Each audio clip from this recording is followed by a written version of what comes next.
All right, we are at peak wedding season right now, which means there's a lot of photo ops, a lot of wonderful moments happening, and of course, we want to capture them on our phones. Yes. In the case of this bride in Texas, though, a viral photo has surfaced from her photographer of someone with their smartphone right in the middle of her beautiful wedding photo. Okay. That's not good. That's not cool, that's not man. Nice. No, not don't do cool. that. Yeah. So we asked an etiquette expert. Carlos is on his best behavior, clearly, to come in and talk about what the etiquette is when it comes to your phone and weddings. Please welcome, ladies and gentlemen, Elaine Swann. Hello. Nice.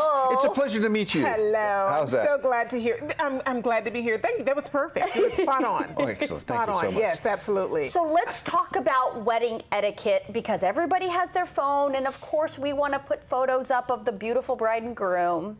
Is that cool or not cool? It is not cool at all. The bride and groom, they don't like it. The families don't like it. And most especially, the photographers do not like it either. I mean, you know, it's so frustrating because gone are the days of people sitting at the wedding, enjoying the moment, and just taking it all in. Now we're all photojournalists, you know. We're in our brains. Bloggers, right, in our brains. We're influencers and all of that. And it's really getting in the way. And in this particular instance here, you see where this really did ruin a once in a lifetime, well, it's supposed to be once in a lifetime, once in a lifetime moment. And we're ruining these moments because we're so focused on sharing whatever it is. And here's the thing that we have to be mindful of. It's really important for individuals when you're invited to a wedding to be sure that you get permission from the bride and groom first before you take any photos or post any photos as well. You know, there might be an instance where, let's say, for example, they're cutting the cake or something and they want people to gather around.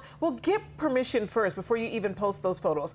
Ask them first, do you want me to wait until you've posted your photos first, you know, before I put them up? So find that information out first. I think that's one of the best places to start. So this way you can really enjoy the moment. This phone thing is the new normal, though. I mean, everybody's doing it, and you're right. You kind of miss the moment, you kind of miss the experience, and you forget that, you know, you're never probably going to use that video or photo for anything other than just sitting in your phone. Yeah, you know, exactly, because now this is not an official study, but individuals have over this, you know, it's talked about that people have over 22,000 photos and videos floating around in the cloud somewhere, just because taking photos. Of course they do. Carlos has most of it. Yeah, I probably have at least that so many. When you think about over the years, how many photos we take over and over and over again, we end up with a lot of stuff that we just don't use. Right. And so my advice is to just live in the moment. It's so important to live in the moment, be present. I mean, your presence is really the present for the bride and groom. And so live in the moment, be with them, and stay connected, and do not get in the way of the photographers,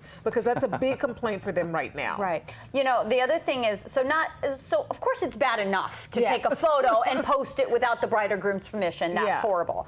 But we just saw, now we were talking about, you know, at Joe Jonas's wedding to Sophie Turner, their surprise wedding in Vegas, Diplo, who's a famous DJ, live streamed it on his Instagram without anybody's Did the Jonases give them permission to do that? No.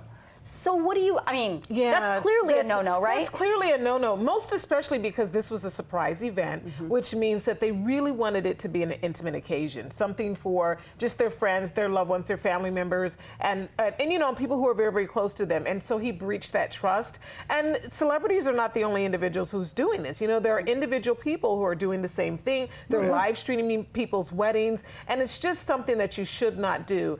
That's a moment that belongs to the bride and groom, and it's important for us to respect that. And that's one of our 3 core values of etiquette that I talk about often, is respect, honesty, and consideration. And in both these cases, all 3 of those were broken. So how did you get started with all of this? Sure, I got started being an etiquette expert by being a student myself. I have a huge background in pageants. Oh, yes. I'm a pageant girl at heart, and so every pageant that I competed in had an etiquette component.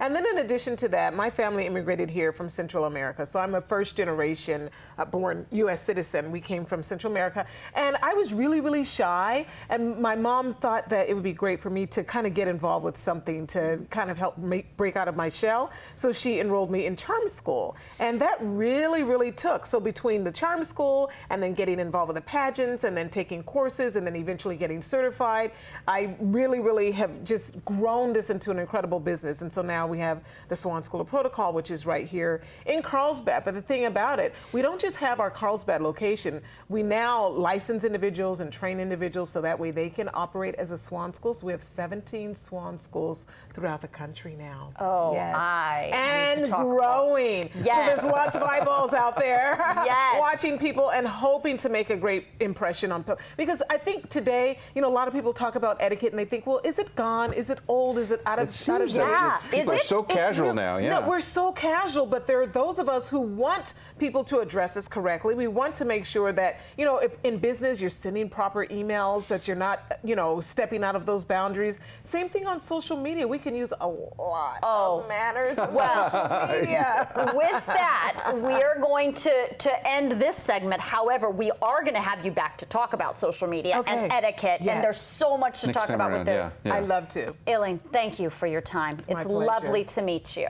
That's probably the most polite thing you've ever met. I'm really astounded. Yeah, look people in the eye. Did you go to Charm School? I'm a pageant girl too. Yeah, there you go. Yeah. That's where it comes from. Didn't go to Charm School. Thanks so much for being here. Thank you. Great to have you here.